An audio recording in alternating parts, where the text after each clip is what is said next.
May dalawang multo na nag-uusap, tanong ng unang multo. Hoy, pre, bago ka naging multo, ano ikinamatay mo? Sagot ng ikalawang multo, nalok ako sa refrigerator. Nung una pa chill-chill lang ako, pero nung tumagal, unti-unti na akong naninigas sa lamig hanggang sa nasuffocate at tuluyan na akong hindi makahinga. Grabeng trahedya naman nangyari sa'yo, Brad. Sagot niya, ikaw ba, pre, ano kinamatay mo? Tanong ng ikalawang multo.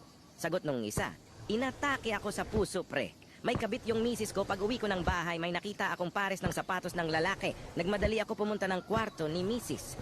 Nakita ko siya na nakahubad at kinakabahan, kaya hinalughog ko ang buong bahay sa ibang kwarto, cabinet, CR, kusina, kisame, ilalim ng kama. Pero wala akong nakita. Sa sobrang pagod ko kakahanap, sumikip dibdib ko doon at na heart attack. Sagot ng ikalawang multo, napakatanga mo! Kung binuksan mo yung refrigerator at uminom ka muna ng malamig na tubig, edi sana parehas pa tayong buhay.